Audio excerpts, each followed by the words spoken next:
এই প্রবাসে এই যে পোস্টাল ভোট নিয়ে যে জামাত ইসলামের নামে মিথ্যাচার হচ্ছে, মিথ্যা গুজব ছড়াচ্ছে, এসব একদম ভুয়া ভাই।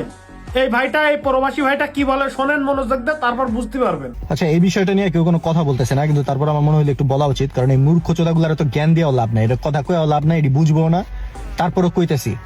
সেটা হচ্ছে যে এটা তো আর বাংলাদেশ না, তাই না? যে আমি টেম্পু স্ট্যান্ডে গেলাম, টমেটো ওয়ালার কাছে গেলাম, কইলাম যে চাঁদা দেয়া, চাঁদা দিয়ে দিব, এত ইজি তো প্রবাস না। আমি একটা ভিডিও দেখলাম এরকম মিডল ইস্টে, যে এক লোক আর কি 150-200 ব্যালট বাক্স ডিস্ট্রিবিউশন করতেছে বা এরকম একটা। তো প্রবাসে যারা থাকে এরা তো আর চাঁদা চাইতে পারে না, যে এখন লাইফ চাঁদার উপর ডিপেন্ড করে, এখন প্রচুর কষ্ট করা লাগে, ঠিক আছে? তো 16-17 ঘন্টা কাজ করে এরকম লোক আছে। 16-17 ঘন্টা কাজ করার পরে যখন তারা বাসায় যায়, তারা থাকে এক রুমে 8 থেকে 10 জন, এমনও আছে 20 জনও থাকে এক রুমে। একটা বিশাল বিল্ডিং এ দেখা যায় যে 150-200 মানুষ থাকে। একটা কোম্পানির আন্ডারে 1,500-2 হাজার মানুষ কাজ করে এই মিডল ইস্টে। তাদের তো সবার ঠিকানা এক, তাদের তো আমাদের মতো এরকম রাজস্বিক ইয়া নাই, লাইফ না, তাদের সবার ঠিকানা এক। ওই জায়গায় যদি 1,500-2 হাজার ব্যালট যায়, ওই ব্যালট তো কফিলের নামের আন্ডারে যাবে, তাই না? কফিলরা তো ডিস্ট্রিবিউশন করতে হবে। এখন তারা খুশি হয়ে এরকম একটা ভিডিও ছাড়ছে যে আমরা প্রথমবারের মতো প্রবাসীরা ভোট দিতে পারতেছে, আর তোমরা এটারে অজুহাত বানায় ফেলাইছো এখন যে প্রবাসীদের ভোট ক্যান্সেল করতে হবে।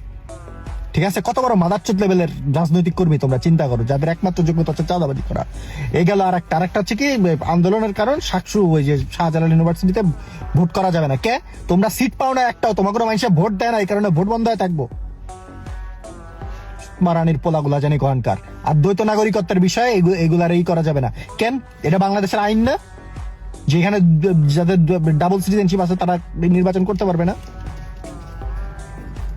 ঋণ খেলাপিরা নির্বাচন করতে পারবে না, জনগণের টাকা মাইরা মেরে বসে থাকবে, আর তোমরা ওইটির 5-টা চিটা করে টাকা কামাইবে, এমনি চলবো দেশ।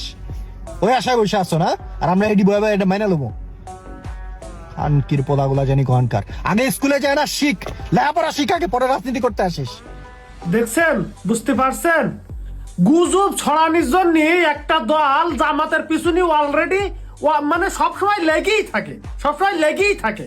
ওদের জামাতের পিছনে না লাগলে ওদের পেটের ভাত হজম হয় না। হ্যাঁ।